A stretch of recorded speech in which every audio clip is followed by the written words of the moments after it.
오늘 우리에게 주시는 하나님의 말씀은 사도행전 9장 23절에서 31절까지 말씀입니다. 23절 여러 날이 지나매 유대인들이 사울 죽이기를 공모하더니 그 계교가 사울에게 알려지니라. 그들이 그를 죽이려고 밤낮으로 성문까지 지키거늘 그의 제자들이 밤에 사울을 광주리에 담아 성벽에서 달아내리니라. 사울이 예루살렘에 가서 제자들을 사귀고자 하나 다 두려워하여 그가 제자됨을 믿지 아니하니. 아멘. 바울이 회심하고 난 후에 유대인들이 바울을 죽이려고 합니다. 그 이유는 그리스도인들을 박해하던 바울이 그리스도인이 되었기 때문이죠. 그러면서 바울이 담대하게 예수님을 전하기까지 합니다. 그러니 유대인들이 화가 나서 바울을 죽이려는 거죠. 이 소식이 전해지자 바울은 성문을 출입할 수가 없게 되어서 광주리를 타고 성벽을 내려와 도망치게 됐습니다. 그런데 이번에는 그리스도인들도 바울을 피했습니다. 왜냐하면 과거에 바울은 그리스도인들을 박해했기 때문이죠. 이런 바울이 예수님을 믿게 되었다고 해도 그 사실이 믿어지지 않는 겁니다. 그래서 그리스도인들도 바울을 피한 것입니다. 지금 바울은 외부에도 적이 있고 내부에도 적이 있습니다. 유대인들도 바울을 죽이려고 하고 그리스도인들도 바울을 피하고 있습니다. 바울이 예수님을 믿고 회심했지만 지금 바울 앞에는 커다란 두 가지 문제가 놓여 있었습니다. 그런데 이것은 시작에 불과했습니다. 그 후로도 바울에게는 많은 문제가 있었습니다. 여러 번 죽을 뻔했고 매도 많이 맞았으며 질병과 환난으로 인해 많은 고통을 받았습니다. 이루 말로 다 할 수 없는 고난을 겪었습니다. 이런 모든 고난들은 바울이 예수님을 본격적으로 믿은 후부터 생긴 고난들입니다. 오히려 바울의 삶은 예수님 믿기 이전보다 더 힘든 삶의 연속이었습니다. 그런데 우리들도 이럴 수 있습니다. 우리가 예수님을 믿었다고 해서 만사형통이 아닙니다. 우리가 예수님을 믿어도 고난과 환난이 있습니다. 특히 하나님의 사명을 감당하려고 하다 보면 우리가 예기치 못했던 문제들이 많이 생깁니다. 그 이유는 사단 마귀들이 우리를 가만히 두지 않기 때문이죠. 우리를 어떻게 해서든지 넘어뜨리려고 합니다. 그래서 베드로전서 5장 8절은 말씀합니다. 근신하라, 깨어라. 너희 대적 마귀가 우는 사자같이 두루 다니며 삼킬 자를 찾나니 너희는 믿음을 굳건하게 하여 그를 대적하라. 이는 세상에 있는 너희 형제들도 동일한 고난을 당하는 줄을 알미라. 아멘. 마귀가 우리를 우는 사자같이 노리고 있습니다. 그래서 많은 고난이 있는 거죠. 그러니 우리는 이런 고난들을 이상하게 여길 게 아니라 오히려 당연하게 생각해야 합니다. 빌립보서 1장 29절은 이렇게 말씀합니다. 그리스도를 위하여 너희에게 은혜를 주신 것은 다만 그를 믿을 뿐 아니라 또한 그를 위하여 고난도 받게 하려 하심이라. 아멘. 우리가 예수님을 믿을 때 은혜만 주시는 것이 아니라 고난도 받게 하려 하심이라고 했습니다. 우리 삶에 주어지는 은혜처럼 고난도 많이 있다는 거죠. 그러니 우리들은 고난을 당연하게 생각해야 합니다. 예수님을 잘 믿어도 고난이 있습니다. 하나님을 위해 살고 헌신해도 고난이 있습니다. 예수님의 제자들도 얼마나 많은 고난이 있었는지 모릅니다. 그러니 이런 고난들이 이상한 게 아닙니다. 그러므로 우리들은 지금 내 삶에 문제가 있고 고난이 있다고 해도 이상하게 생각해서는 안 됩니다. 오히려 내가 믿음으로 살고 있고 하나님 말씀대로 살려고 하기 때문일 수도 있습니다. 내가 바른 길로 가려고 하니까 저항이 거센 겁니다. 참 그리스도인들에게는 고난이 당연한 것입니다. 제자의 삶을 살려고 하면 반드시 고난이 뒤따르게 될 것입니다. 이럴 때 당황하지 말고 담대하게 맞서야 합니다. 그럴 때 하나님께서 우리를 고난에서 건지실 것입니다.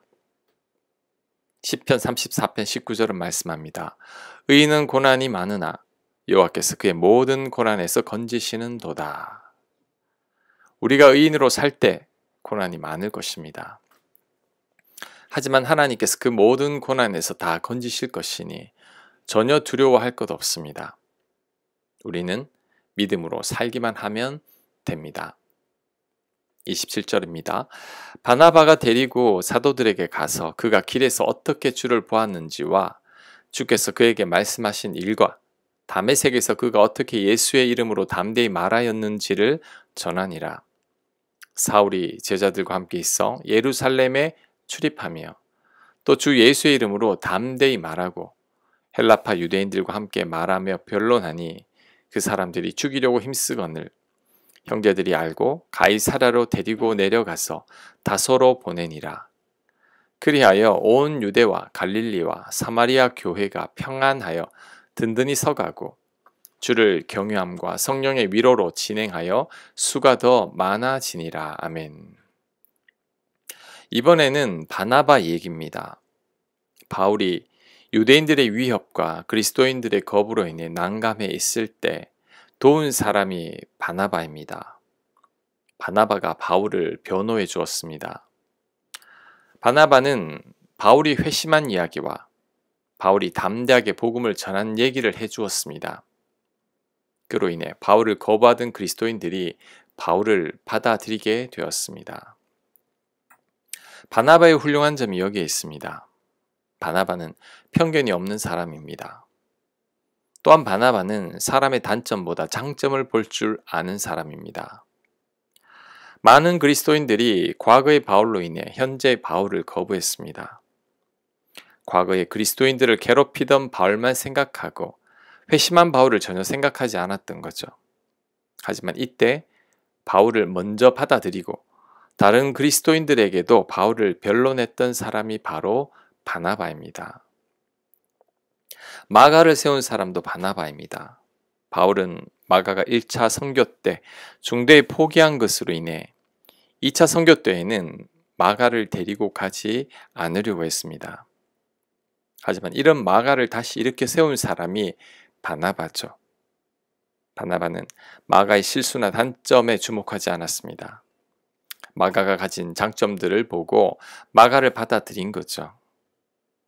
그 마가가 후에는 베드로를 수행하게 되었고 베드로로부터 들은 예수님 이야기를 바탕으로 마가복음을 기록하게 되었습니다. 바나바가 없었다면 마가복음도 없었을 것입니다. 우리는 바나바의 이런 점을 본받아야 합니다. 먼저 사람들을 편견 없이 대해야 합니다. 우리는 잘 알지도 못하면서 사람들에 대해 잘못된 편견을 가질 때가 많습니다. 남들에게 들은 얘기나 내가 잠깐 본 것만으로 사람들을 함부로 속단할 때도 많습니다. 우리가 이런 편견이나 잘못된 판단으로 인해 내 주변에 좋은 사람들을 놓치게 됩니다. 내 주변에 바울과 같이 훌륭한 사람들을 놓치게 되는 것입니다. 그러니 남들에게 들은 얘기나 한두 번 본 것만으로 누군가에 대해 잘못된 편견을 가져서는 안 됩니다. 잘 알지도 못하면서 함부로 판단했어도 안 됩니다. 우리가 잘못된 편견을 버릴 때 좋은 사람들을 더 많이 얻게 될 것입니다. 또한 우리는 사람들의 단점에 시선을 빼앗겨서도 안 됩니다. 이 세상에 단점이 없는 사람은 한 명도 없습니다. 그런데도 우리들은 단점 한두 가지로 인해 사람들을 거부할 때가 있습니다. 내 마음에 안 드는 한두 가지로 인해 좋은 사람들을 거부하는 거죠. 그런데 나 또한 단점이 있음을 알아야 합니다. 나도 단점이 있는데 왜 남들의 단점은 받아들이지 못하는 겁니까? 그러니 내 곁에 사람이 없는 것입니다. 내가 외로운 거죠. 단점을 가졌던 마가가 후에는 귀한 사역자가 되었습니다. 이처럼 내 곁에도 단점은 가졌지만 후에 마가처럼 훌륭하게 될 사람들이 많습니다. 그러니 우리들은 그들을 거부하지 말아야 합니다. 우리는 단점보다 장점에 주목할 수 있어야 합니다. 장점으로 그 사람의 단점을 묻어버려야 합니다. 그럴 때 더 좋은 사람들을 많이 얻게 될 것입니다. 편견과 단점에 주목하다 보면 사람을 잃게 됩니다. 내 곁에 남아있는 사람들이 별로 없게 되죠. 그러면 나만 외로운 것입니다. 우리는 편견을 버리고 단점보다 장점에 주목해야 합니다. 그럴 때 내 곁에 좋은 사람들이 많을 것입니다. 또한 좋은 사람들을 세우는 우리들이 될 것입니다. 아멘. 묵상과 적용 질문입니다. 잘못된 편견을 가지고 누군가를 대했지만 후에는 좋은 사람이었던 경우를 생각해 보시기 바랍니다. 한두 가지 단점으로 인해 내 곁에 좋은 사람을 거부하고 있지는 않은지 점검해 보시기 바랍니다. 기도합니다. 잘못된 편견이나 속단을 버리게 하옵소서. 사람들의 단점에 주목하지 않게 하시고 사람들의 장점을 보는 눈을 갖게 하여 주옵소서. 예수님 이름으로 기도합니다. 아멘.